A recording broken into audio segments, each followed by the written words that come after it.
Yes, friends, it's true. I'm back. Not better than ever, if that's what you're thinking. No, no way in hell. I just wanted to do this unscripted video to me playing a Toho fighting game. Don't mind that. Yeah. So recently, I've started taking a video film class, and so I've learned how to edit in Premiere Pro. So now I can give you guys mostly quality videos. Hope y'all are okay with that. I would assume you are. And most likely, this video right here, the one showing on screen with the game footage, is most likely going to come out shit. So, don't mind that. Please, I'm begging you. I don't want to record it for a second time. I've already had to record it once and then scream because it wasn't in the right file format. Believe me, I cried. The first footage was unusable in Premiere Pro, so I had to summon my cool friend, Sensation K9. Plug to his channel will probably be in the description. The man said I had to go into OBS itself and fix it from inside OBS. And so now that it's fixed and you have the footage right here, I hope it does good. Anyway, thank you for that. Now, on to why we're really here. Story time! Yay. We'll start with the bathroom fire incident. I know, this sounds very drastic and radical. Believe me, it is. So, this takes place back in middle school, in the middle of science class. My science teacher was going on about God knows what, and I was just sitting there bored when the fire alarm goes off, saying that we should, scramble to exit the building. So we all scramble, and we see smoke coming from the boys' restroom. And we thought, oh God, this is real. And so we made it down to the football field. No, it wasn't. Yeah, it was the football field. And we were just standing there for most of fifth period, which was science for me.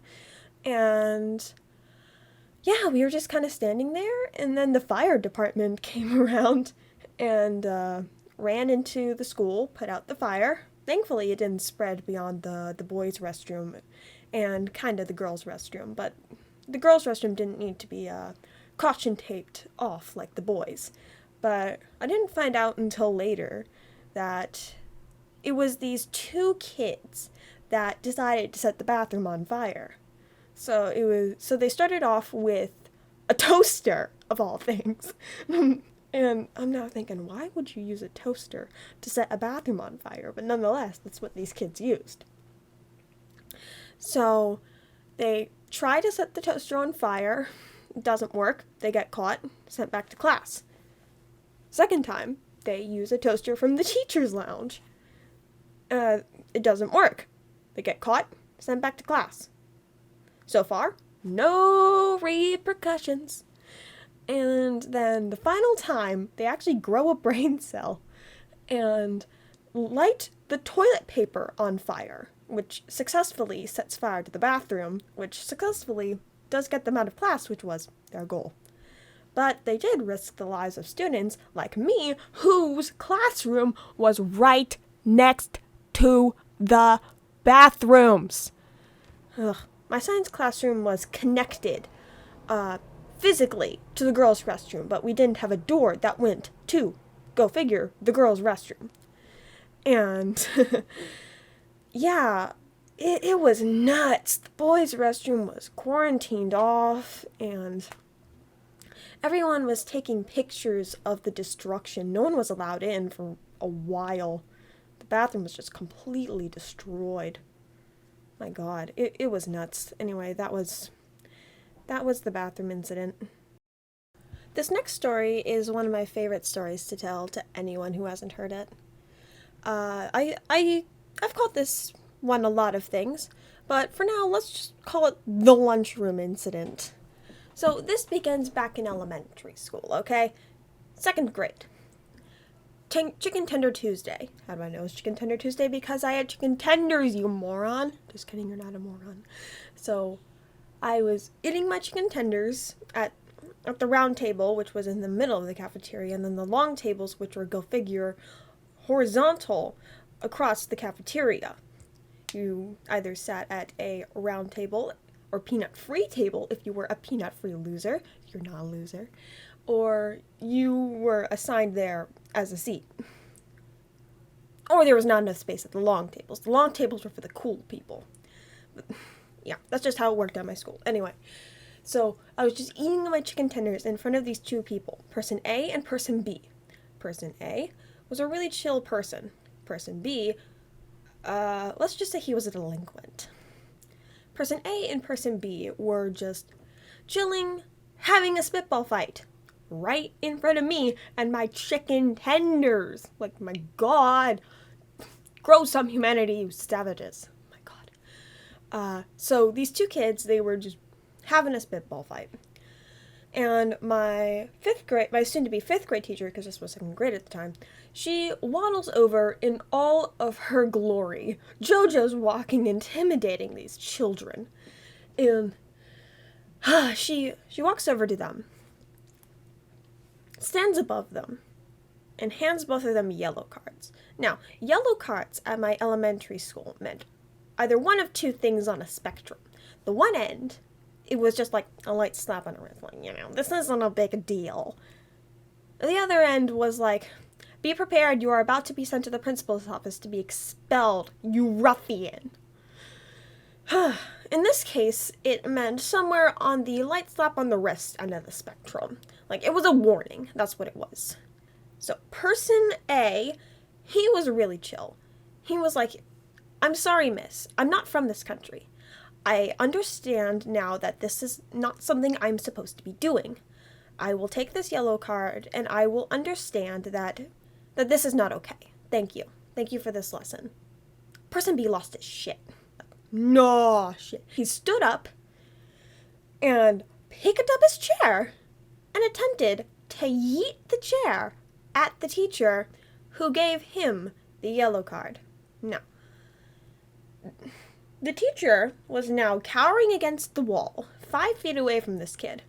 He looked ready to kill, had his chair above his head, and looked ready to yeet it. And he did. Sad part is, it only made 1 foot out of the 5 it was supposed to destroy the teacher. So sad, too bad. The teacher, now realizing that she is not injured and not dead, walks over to, angry walks over to this kid, grabs him by the ear, and the chair second, puts them together, sending the kid down in this chair, and starts angry whispering to this kid. I only got a small chunk of what she said to this kid as I was walking over back to my seat. I know she said, "This is your yellow card." That was all I was able to make out clearly. By the time I sat down, she was almost done, and this kid looked ready to cry. This kid never cries. He normally just doesn't care and does what he wants, without any regard for how this will end up on his permanent record, or how this will affect other people, and how it will disturb the classroom. Yes, he has disturbed the classroom before. Big surprise. But this kid, he looked ready to sob. He was shaking in his seat. And he looks over to me, probably because I was the most shocked, because I've never seen this kid like this. And person B was just like, got a yellow card. I'm sorry. I'm sorry. I'm sorry. I'm gonna go to the principal's office. Which is totally out of character. Like, I've never seen this kid do this. I know I've said that multiple times, but I mean it when I said I've never seen this kid do this. So whatever this teacher said, I sure as hell didn't want to hear it, because I'd be sobbing at that point. My God. So our teacher comes to pick us up from lunch, which, the teacher didn't stay with us at lunch unless you were in kindergarten, which we weren't. So the teacher comes, looks at this kid, looks at the teacher who gave him the yellow card, and said, "What happened?" And the teacher said, "I'd let him explain." And then I didn't see him for recess. And I sure as hell didn't see him for a little while, so I'm assuming he got suspended, which, understandable for what he did. He attempted to hurt a teacher. But still, I know another kid who has done much worse, but still, nonetheless, this was a pretty bad offense. And to be quite frank with you, I haven't seen that kid act like that before the incident, and I've never seen him act like that ever again after that incident. So, if I were you, I'd be scared of my 5th grade teacher. Then again, she was a nightmare all in herself. But that's a story for another day. Since I've already told a middle school and elementary school, it feels fitting that the last story for tonight, or today, wherever you are in the world, hello, hi, is going to be a high school story. So this is the story of my haunted theater.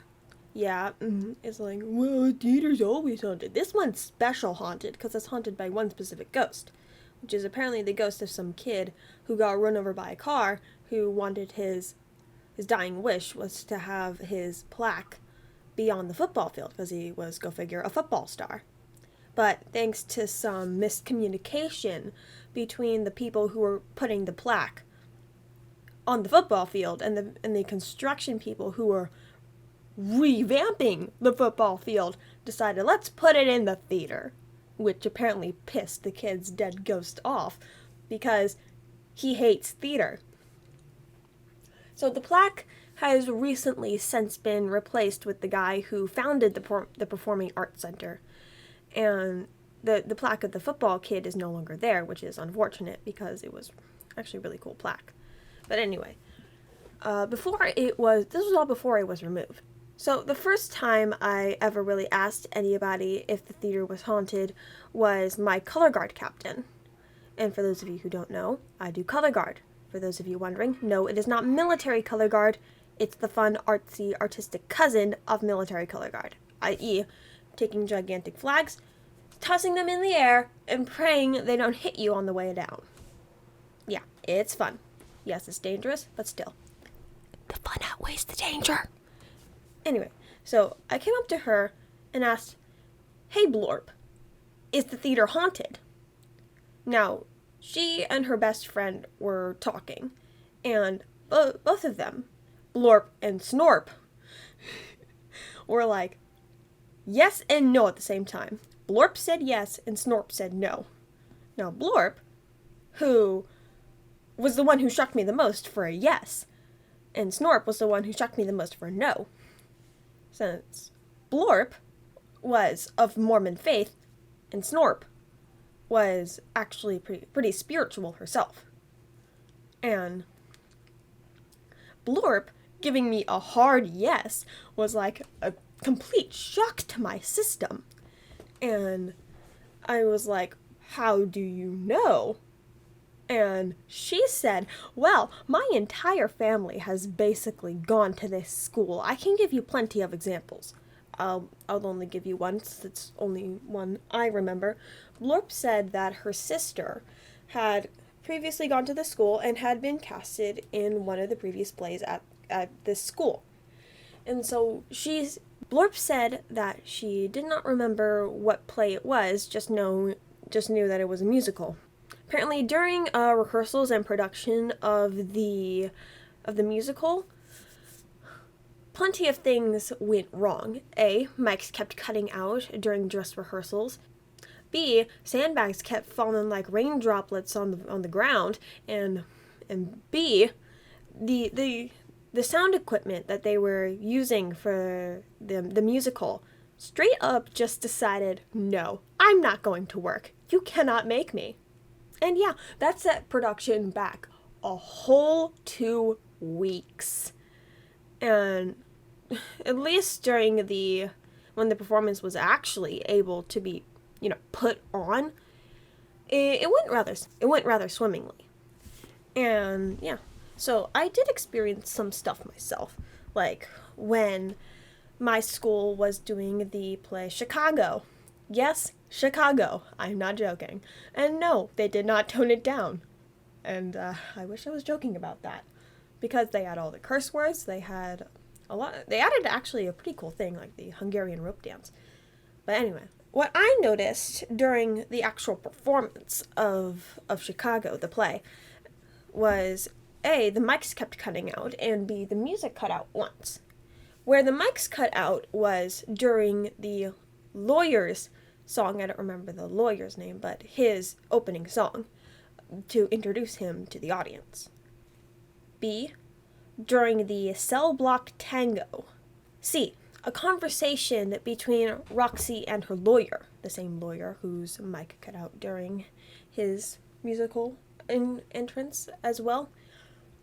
And 4, the music cut out during the Hungarian rope dance, which was actually really cool. The person they cast as the Hungarian girl did a fantastic job at the rope dance, and I was pleasantly surprised.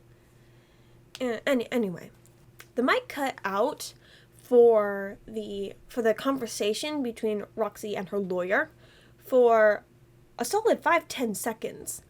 And everyone was like, wait, what's going on? And then it cut back in, and we're like, oh, okay.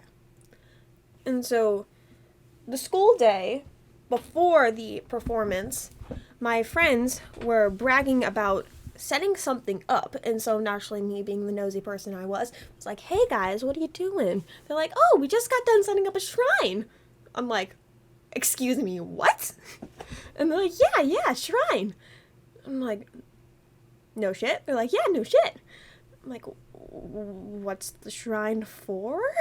And they said, oh, the ghost that haunts the theater, so he doesn't fuck up productions too bad. I'm like, oh, reasonable. And so essentially what they did was they set up some like Febreze stuff. I don't know what it was, but they couldn't set fire in the bathroom. So what they did was they just did some Febreze stuff, a textbook, and a picture of the kid who died. All on one little textbook, I think. I don't know. They didn't describe the shrine too well. But it's apparently to keep him from messing up production too bad. But, yeah. As you can see, he did mess up Chicago a little bit, but not as bad as the incident with my color guard captain's sister. Still, this is enough conclusive evidence for me to say that, yes, the theater is haunted. And, yeah. That's enough for tonight, guys. I'll see you another time. Bye-bye.